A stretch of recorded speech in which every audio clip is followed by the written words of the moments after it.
Right. Good morning, everyone.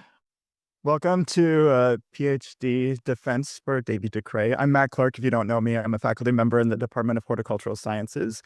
And I've been Davy's advisor and co-advisor for the last something like 7 years. Davy started the program as a master's student and while going through that process said, hey, I want to do a PhD. And we said, if you write a grant to get funded, we'll do it. And he did. And so we did. And the last, like I said, 7 years, he's been working on understanding grapevine trunk diseases. And if you know anything about Davy, he gets frustrated when things are not systematic and organized and within a box. And this is a group of pathogens that are way outside of that. And so his first 2 chapters of his thesis really focused on trying to bring plant pathologists and viticulturalists onto the same page with what these diseases are, and brought some new techniques to understanding which of those pathogens are here in Minnesota in both apple orchards and vineyards. So he's going to spend the next 50 minutes, okay, so it'll be under an hour, presenting his research project and his findings. It's been a delight to have him, and I think you'll really get a good appreciation for what we thought was maybe just one disease, bot rot, Botrysphaeria here in Minnesota, and learned that there's a lot more going on with wood decay and other trunk diseases and 2 specialty crops that I work on. So I'm going to put Pikachu down. This is a microphone, so when you ask questions later, be prepared to have this thrown at you. And I'll turn it over to Davy because he has way more to talk about that's informative than I do.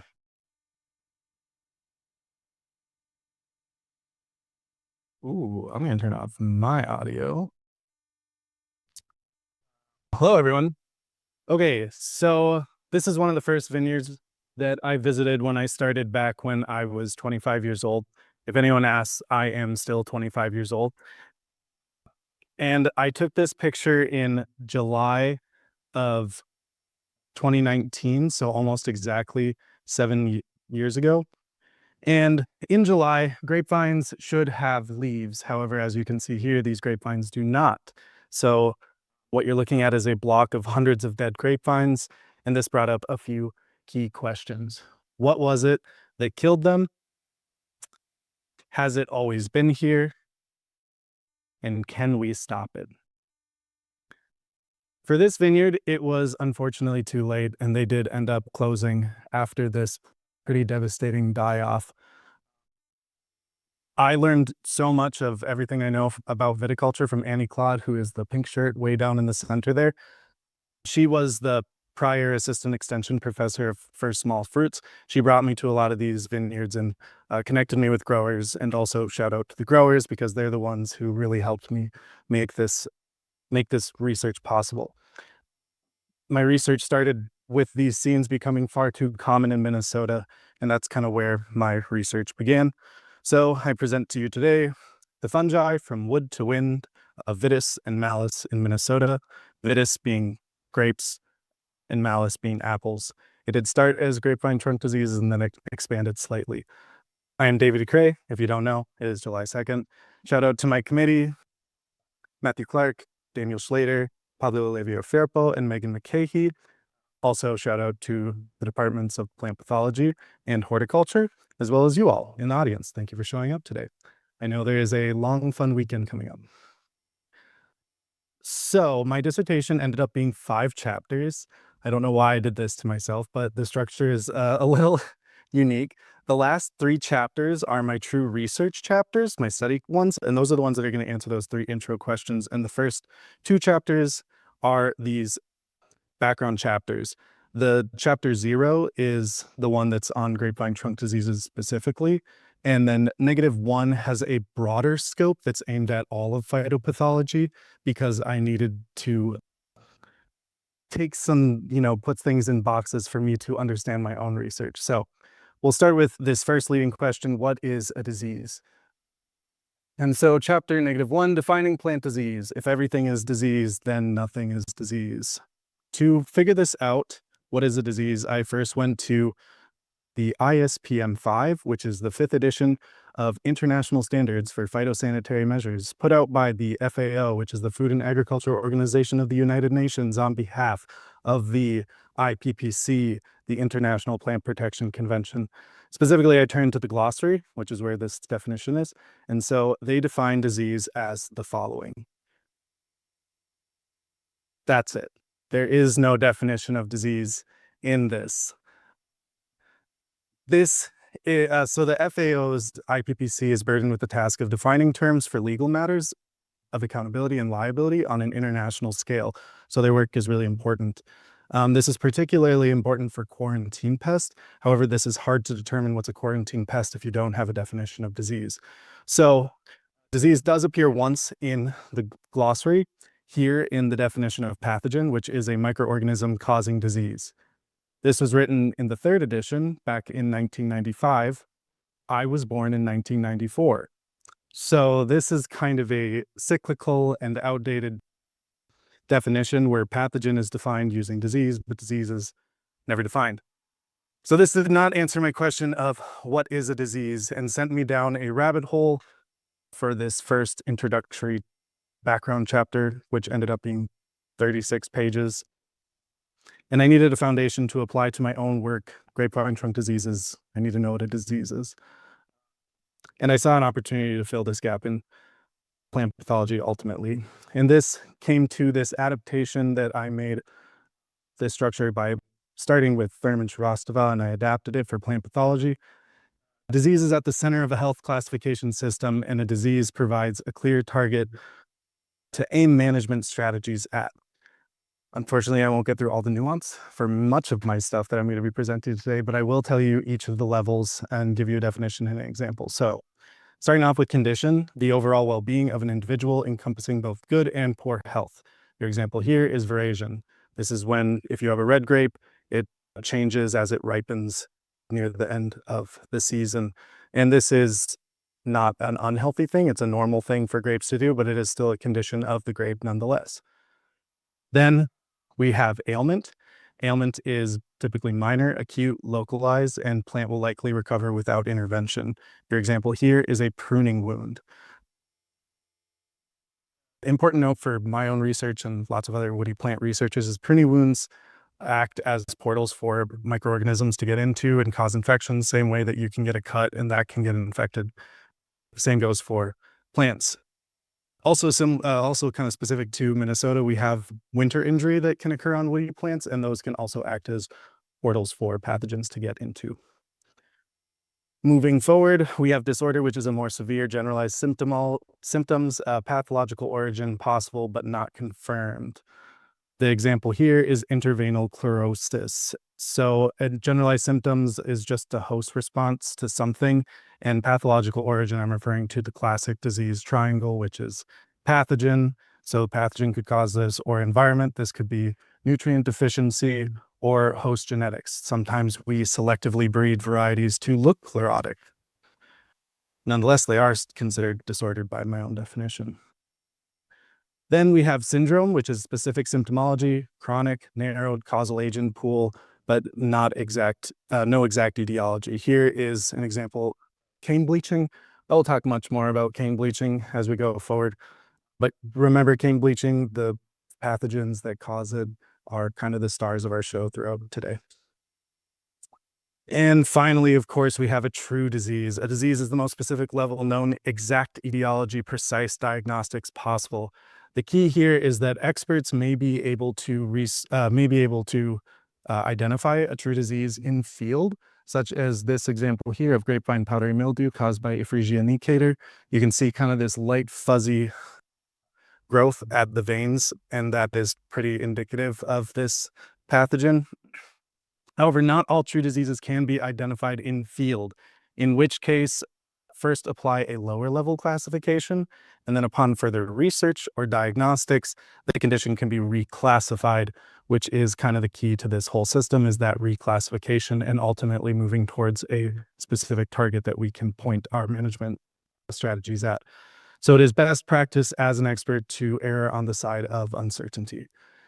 So what is a disease? A disease is the most specific level in a health classification system. Moving on, what are GTDs, grapevine trunk diseases? So chapter 0, the nomenclatural nightmare. Everything is ESCA and ESCA is everything. Why am I talking about ESCA? What is ESCA? This is going to go very quick. So, buckle up. Esca is one of the oldest names of grapevine trunk diseases. I may ultimately end up interchanging Esca and GTD, so don't get too confused, but confusion kind of is the point of this section. So Esca is Latin for food or bait.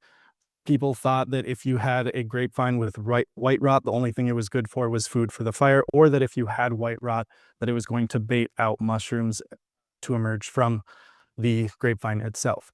If we're to apply this classification system from the previous section, the specific symptomology of white rot could be considered Esca syndrome, but if we had a mushroom actually emerge and with an identifiable fruiting body, we could then call it Esca disease, at least by in-field observations. However, the definition of Esca has expanded several times, as you will see. If there is just generalized streaking, they started to also call that Esca. By my definition, I would consider this Esca disorder because it's kind of just a general host response. And by streaking, I mean this darker brown discoloration. On the outside, there's this healthy tissue, and that's what it should look like. So this is abnormal for the internal parts of grapevines or woody plants in general. So the researchers also then decided that they tried to separate, well, Esca can be so much, but the one with white rot is considered Esca proper. I don't know. I don't think it helped. However, then they also decided that streaking in young vines is different than streaking in older vines. So any vines that are younger than 7 years old is considered young Esca, or in California, they didn't get the memo that it's called young Esca. They called it young vine decline. But later at an international conference, they decided to honor this Italian researcher, Leonello Petri, who was one of the first people to describe young Esca back in 1912. But he did so on accident because Leonello Petri actually studied this particular symptomology, which is this fan leaf shape on grapevines, which is ultimately caused by grapevine fan leaf virus, which is not Esca, and it is also not a GTD. So there are, though, however, some GTDs that have some of these leaf or foliar symptoms. Here's an example: leaves with interveinal chlorosis and necrosis. And this goes by several names as well: fire Esca, tiger striping, grapevine leaf stripe disease, or slow stroke. How can this be associated but not the other one? Well, researchers did look into it, and they found that phytotoxins from fungi in the woody parts were translocating to the leaves, and that's ultimately what caused this. And that's why we can consider this a part of GTD or part of Esca, is because anything that is wood-based, or at least originates from the wood or affects the wood and is generally fungal in nature, is considered part of GTD. Importantly, this is slow stroke because this symptomology is typically indicates a slow death over many years of the grapevines. By contrast, fast stroke, I don't know. This is called acute Esca or stroke, apoplexy, or sudden death. This is an association with clogging of the wood, which leads to this kind of sudden collapse and rapid crisping of this grapevine shown here. These are both generalized symptomology, so they're disorder level. However, there is more specific symptomology that could be included, such as leaf spots, which often, not always, but often can be signs and not just symptoms. However, these leaf spots are not GTD, these are chemical burns. However, these leaf spots are GTD, probably. It's hard to tell. Notoriously, leaf spots are very difficult to diagnose because even the references and guides to help people identify them, they tend to even switch the pictures of what it is you're looking at. And so it's very difficult. This goes by several names: measles, black measles, or Spanish measles. Important note here is do not ever name a health condition after a presumed place of origin, as it can lead to unjustified discrimination towards people of that place. If you would like to read more about naming conditions, you can read chapter -1. How is this a GTD though? Well, it does ultimately infect the woody parts as well. It is what causes this cane bleaching. These spots infect the woody parts. This is also known as phomopsis, cane and leaf spot, which is caused by Diaporthe, the old name being phomopsis. This is my arch nemesis. It is still written as phomopsis many times in new literature, and it drives me nuts. So this also brings up the point of you should never name a condition after a causal agent, because especially in fungal biology, we are constantly changing the names. It's confusing for growers. It's even confusing for me and other researchers. So it's not really helping us in our goals. Ultimately, these lead to cankers, and cankers are just kind of a more specific form of this streaking. They're typically wedge-shaped, as you can see here, and this is an indication of the death of the cambium. The cambium is a ring of tissue around the outside of the plant that produces new growth of vascular tissue. My research mainly focuses on these canker fungi, so that's why it's particularly important. And the canker fungi have many different names, and they're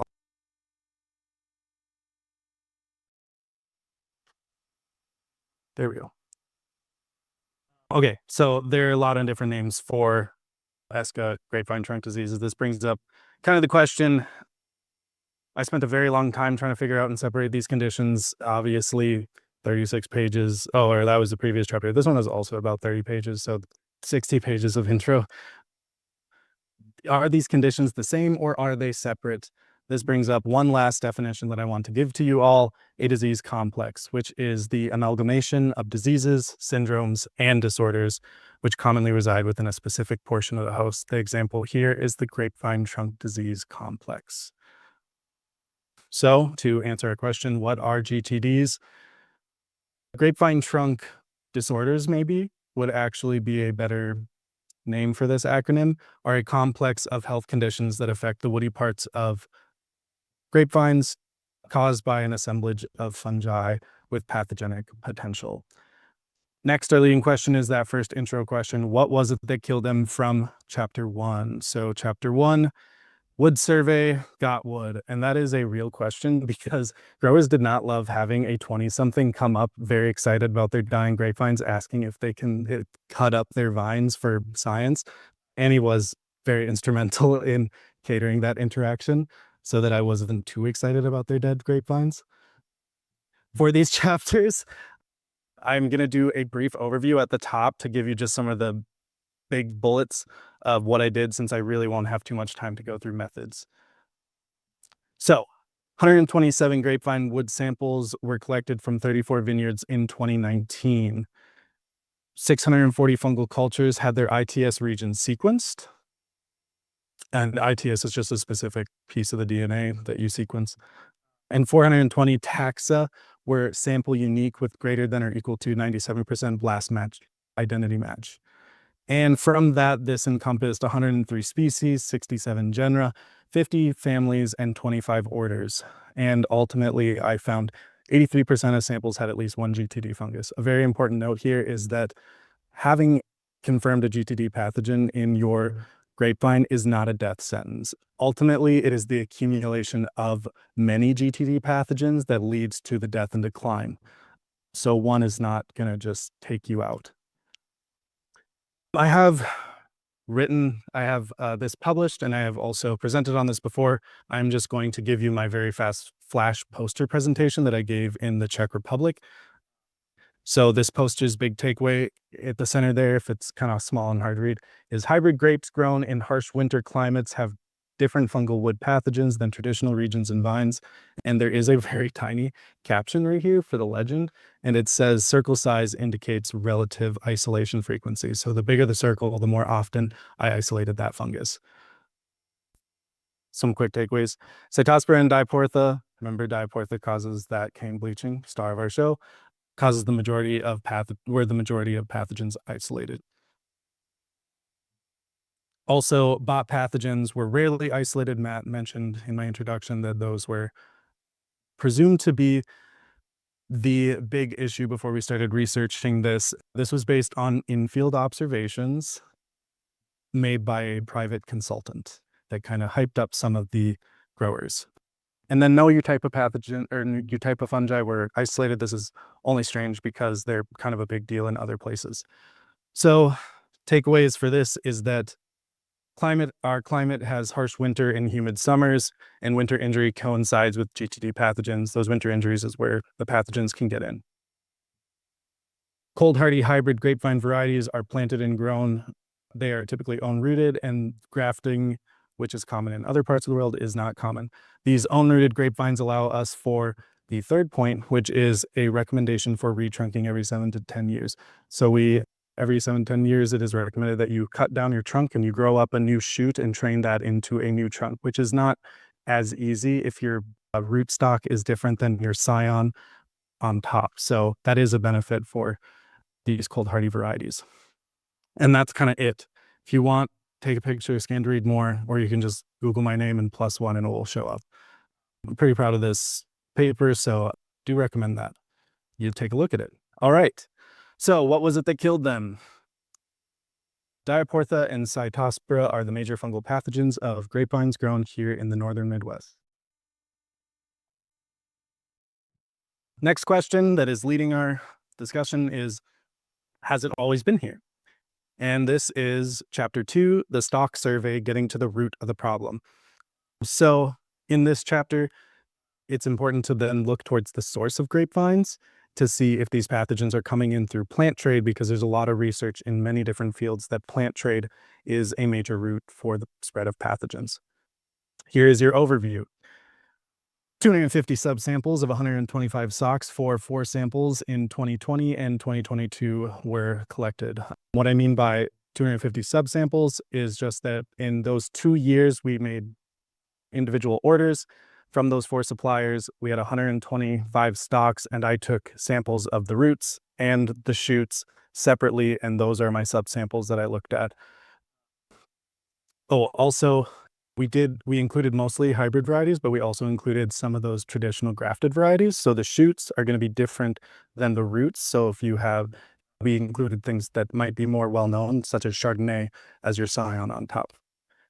We also included some applewood samples that were collected in 2023. This is kind of when it expanded into apples. And the reason that we did this, and we got the apple samples from the Horticultural Research Center, we included this because a lot of wood fungi tend to be generalist, and a lot of Minnesota growers tend to be hobby farmers, and they have both apples and grapes. And so it's important to look at them to see if they are sharing some of the same fungi. Continuing on, 496 stock-specific taxa were identified by ITS Black sequence, so kind of the same culturing methods as first chapter. 156 taxa across 82 genera were identified. Specifically, 37 genera were shoot unique and 13 were root unique. The root unique ones, were the ones that I was particularly interested in. They're associated with the condition known as Blackfoot GTD. And those are the ones that are often associated as nursery pathogens or nursery stock pathogens that are acquired. And then 76.8% of stocks had at least one GTD. Again, not a death sentence. It's the accumulation, not the individual, that causes decline and loss of vigor over time.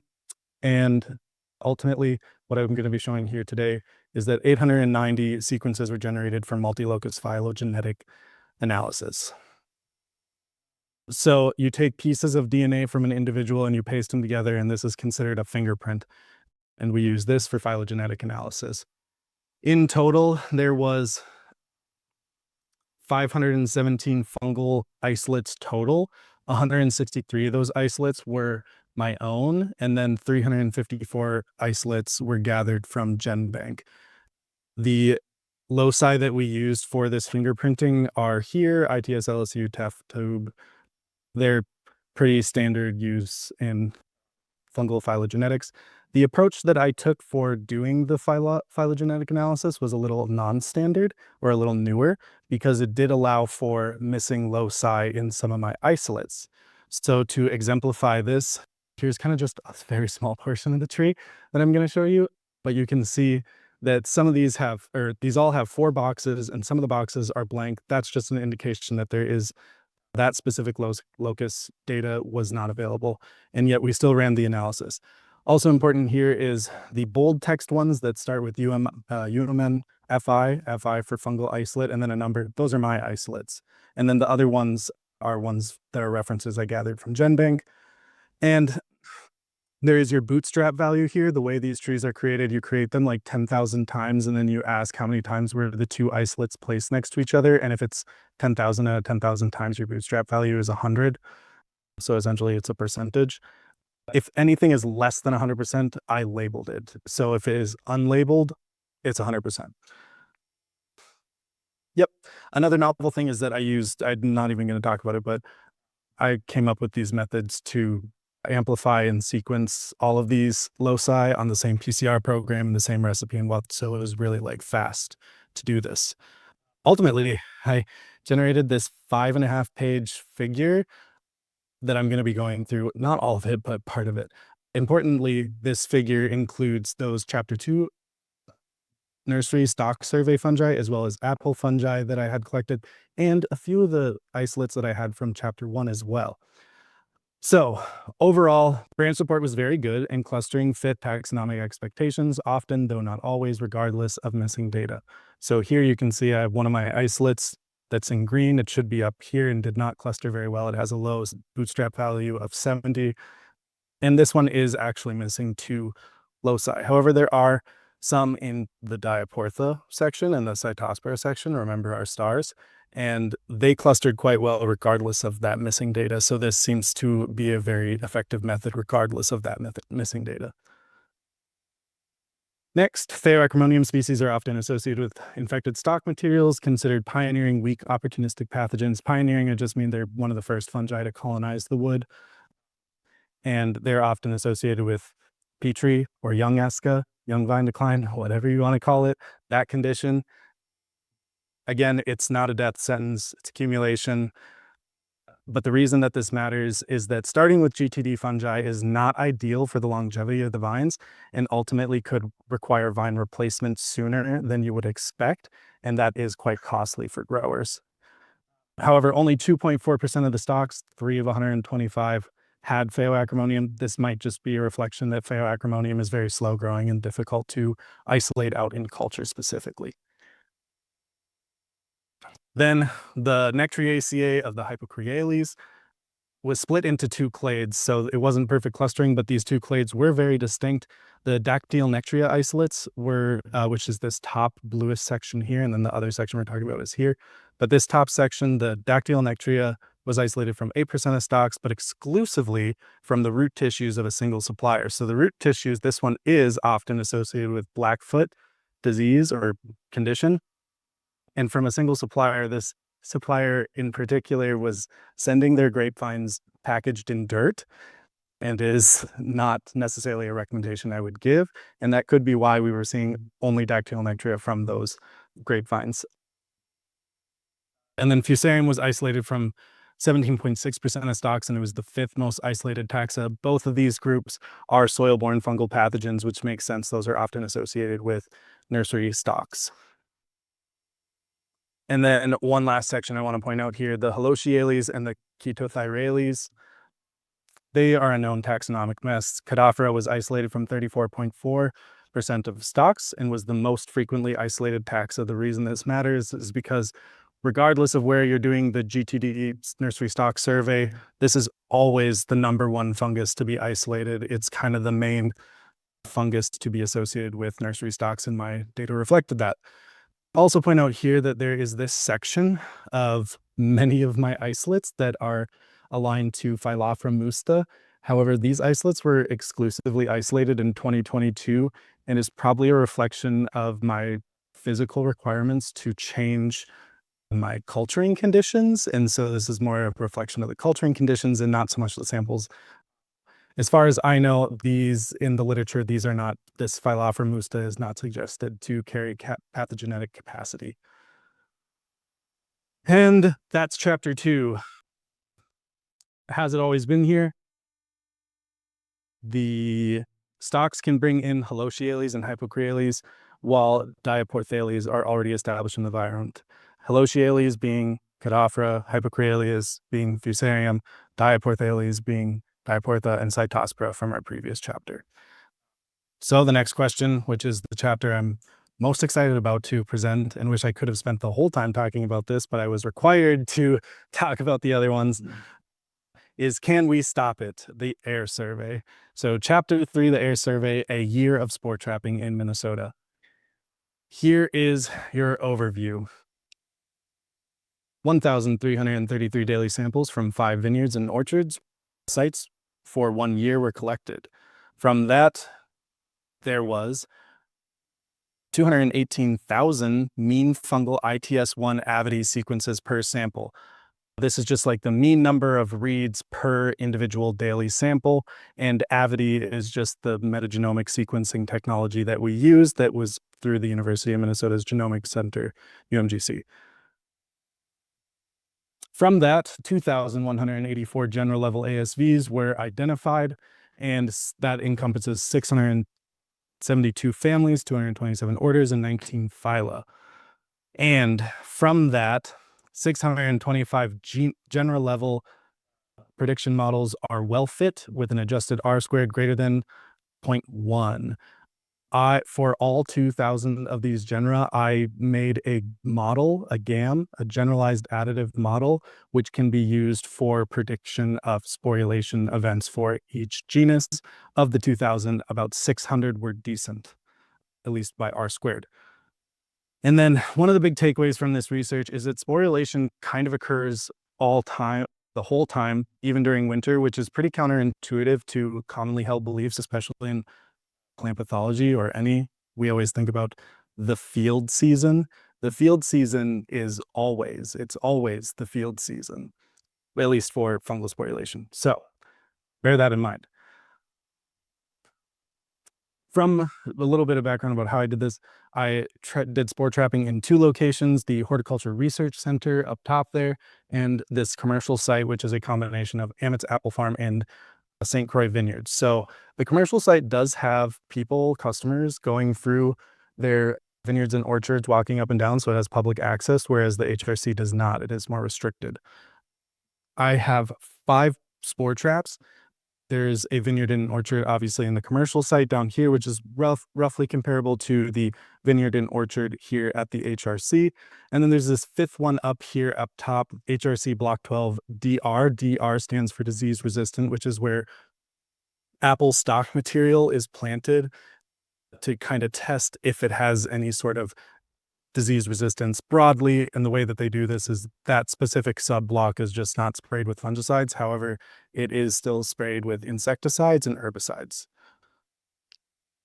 This is an example of what one of my spore traps looks like. This one's at Amit's Apple Farm. Kind of the big picture. It has a solar panel in the orchards. It had to have this ginormous tripod to get above the canopies in order to collect the light. And then you see the actual spore trap here, which is a Picard MVCS, which is a multi-vial cyclone sampler. And then below you have a battery box that is wrapped in a weatherproof blanket to withstand our winters. Give you a little bit about how these actually work. They are basically a big fancy vacuum. They suck air in. There is a cyclone that happens inside of the sampling head, and then air goes out the back of the sampling head. And to give you a little closer look, here is without the helmet on that sampling head. This is what it looks like inside.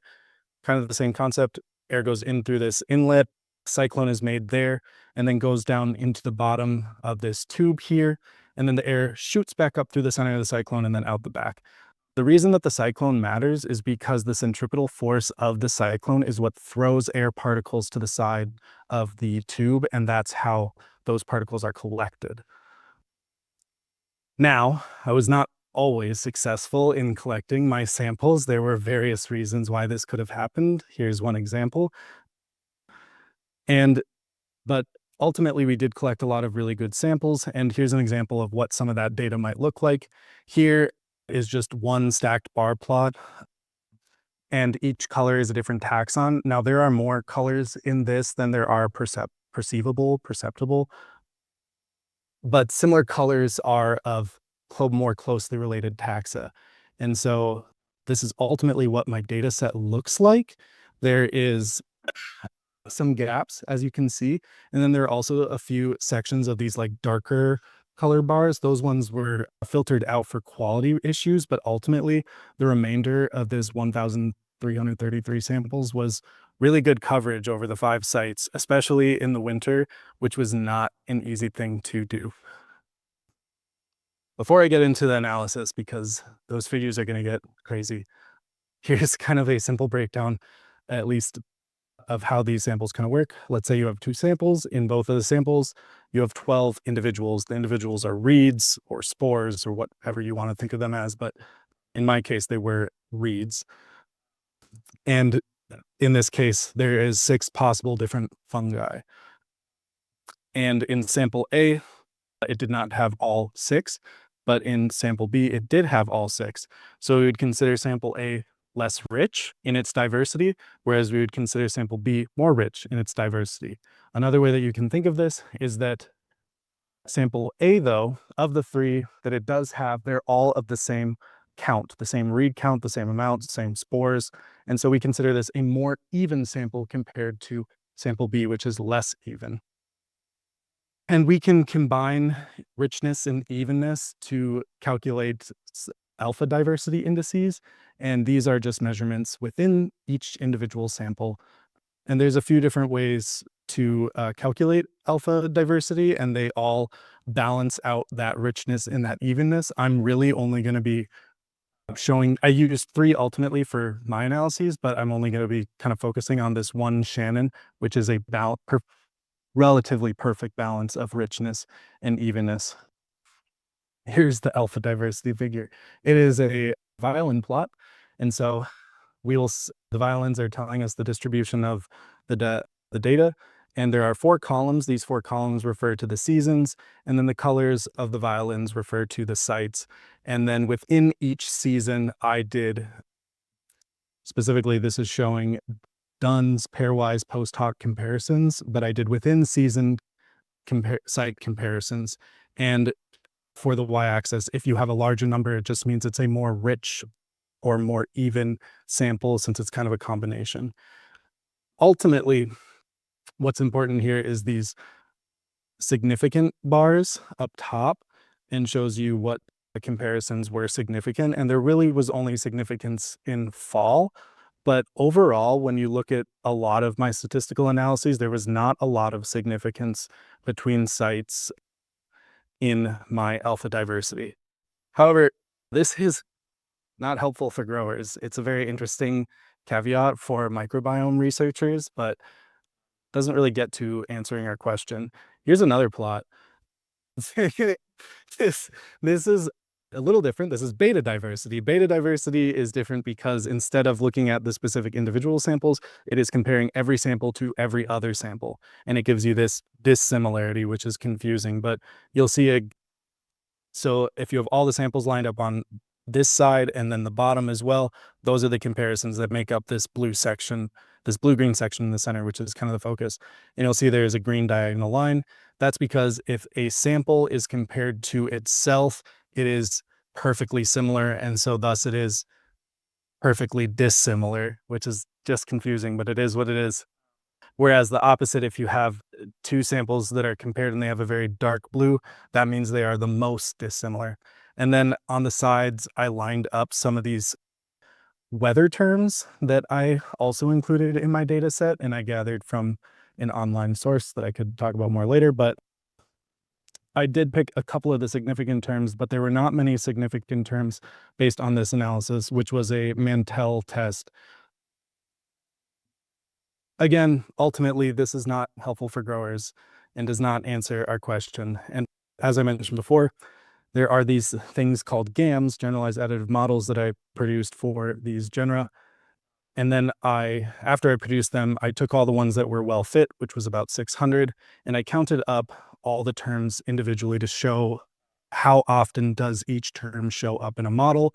And I also ranked those terms. I ranked the terms by F statistic. F statistic is just telling us if it's a higher number, then there is more statistical evidence and reason for that term to be included in that model.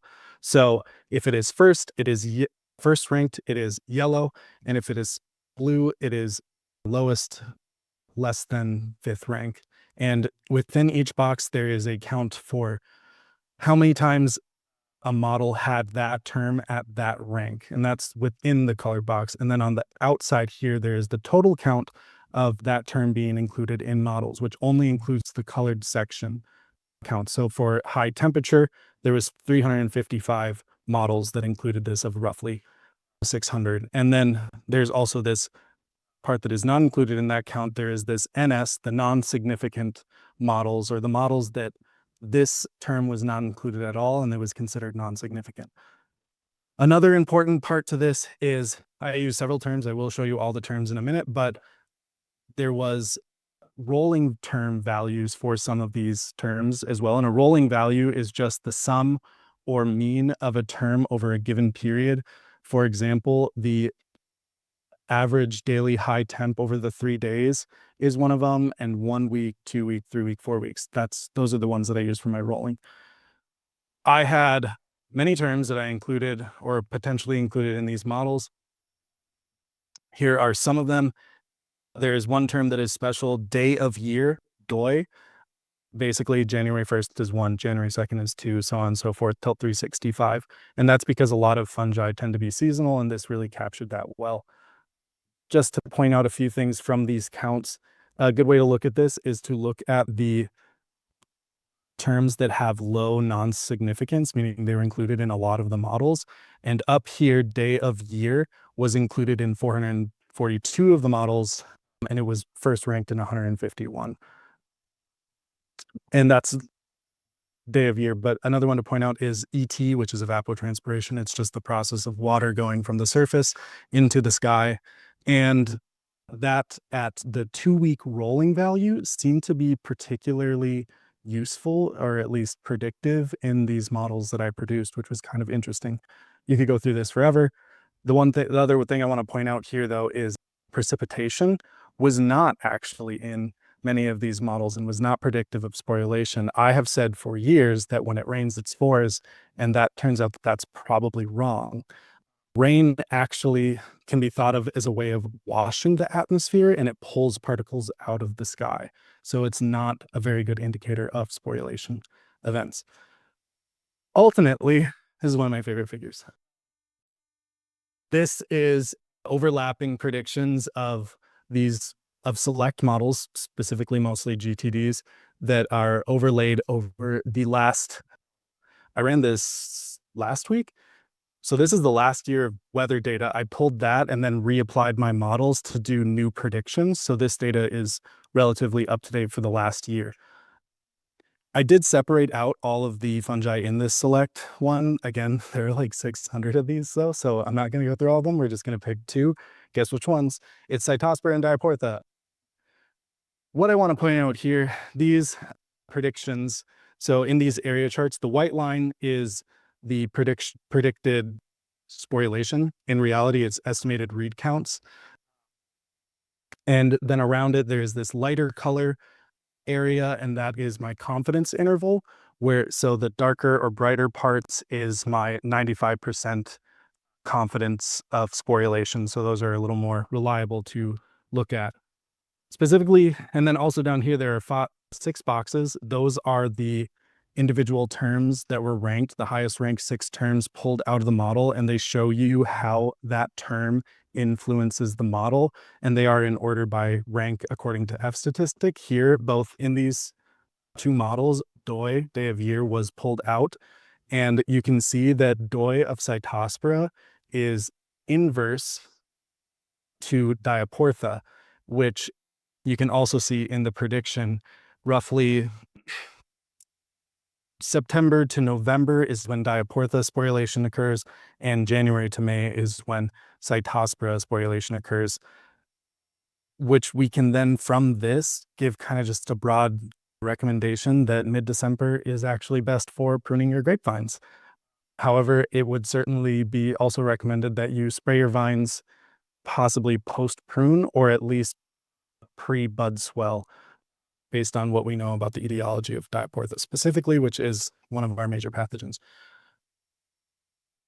Like I said, I have literally hundreds of these things. I probably have a model for every single person who is a plant pathologist and beyond. And so I'm excited to eventually publish this data and give it to you all. I will be, I will make it available after this, but my entire analysis and code and figure creation is available on GitHub, and the raw data will be planned to be released on GenBake when I publish. And that brings us to, can we stop it? Our last question.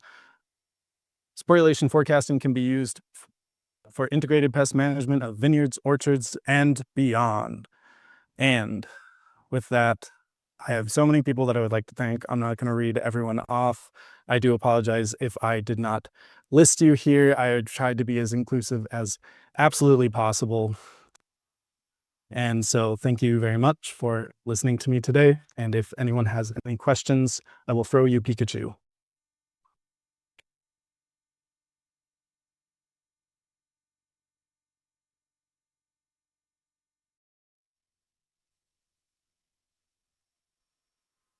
I want Pikachu. Look.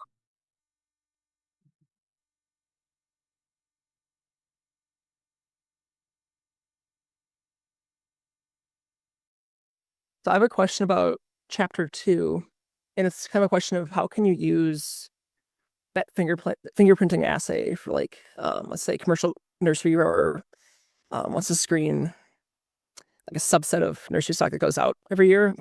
Do you envision that could be a possibility? And like, I guess how would you focus on certain species that would be significant in said assay? Okay, great question. That does actually get to something that I wanted to do in my research, was to come up with a diagnostic assay for these GTDs. The number that is included in the GTD complex is ever expanding, so that assay got really unrealistic really quickly. Ultimately, I don't think it would be fingerprinting, though fingerprinting is usually required for species level identification. You can use, like, often people will use a modified ITS that will specifically identify certain species or very close to a species. And for fungi, I think that would be the most likely approach for doing diagnostics of a specific species in mind. And then the assay for GTDs would probably be like a set of the most important fungi to look at to confirm or deny, and maybe ultimately the accumulation of X number of fungi means something for management strategies. But that assay was not developed. I then took a different route and went down the sporulation path. But yeah, that was something I had considered. Not fingerprinting, but maybe modified ITS sequencing would be good for a PCR assay. Anyone else? Toss Pikachu. Right. He's okay. Sorry, Chad, if you heard that. How's this? Do I have to press the button right now? No, it's fine. You're good. Okay. Go ahead. So you mentioned precipitation was not correlated with sporulation? Correct. Well, not correct. What is your question? Precipitation is sporulation. Was there a correlation between the two? I think you had mentioned in the presentation there was not. There was a correlation, though. This is chicken of the woods. This is one I really wanted to show, but I didn't. This one does have precipitation in it. This particular fungus has a very slight influence of precipitation being positive. But if you look at many of these models, you actually saw a day of precipitation actually negatively influence the model. So it does often influence the model. It's not non-significant, but there is also a lot of models where it just wasn't included at all.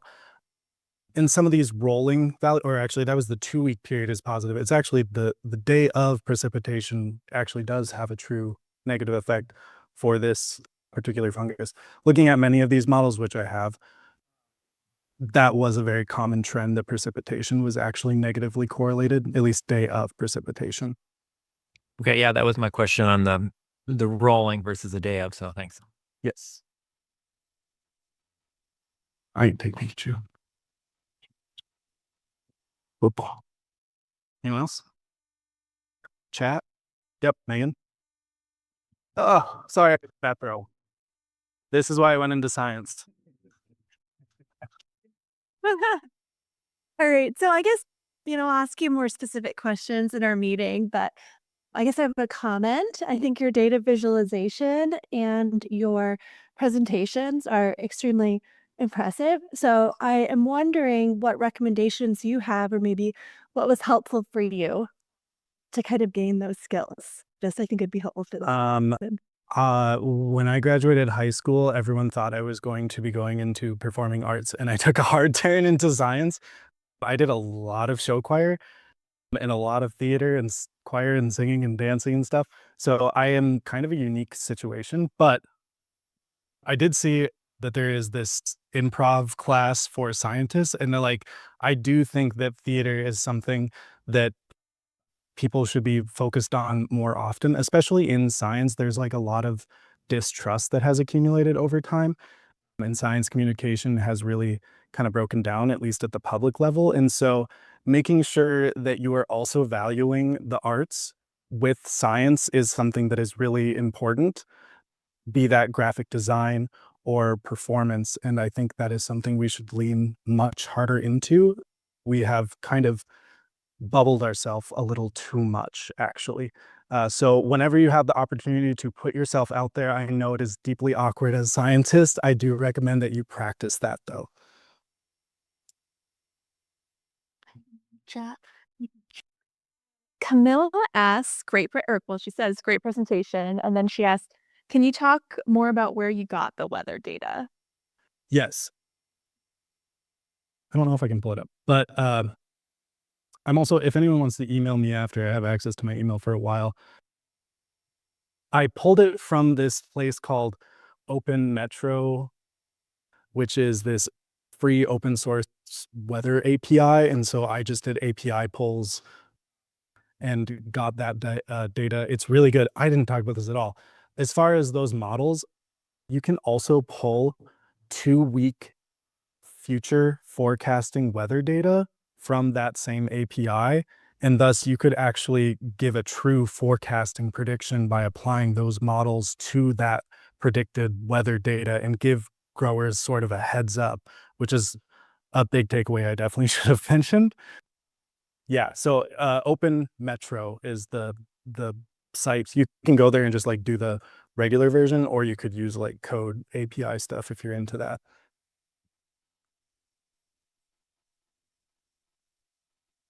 Anything else?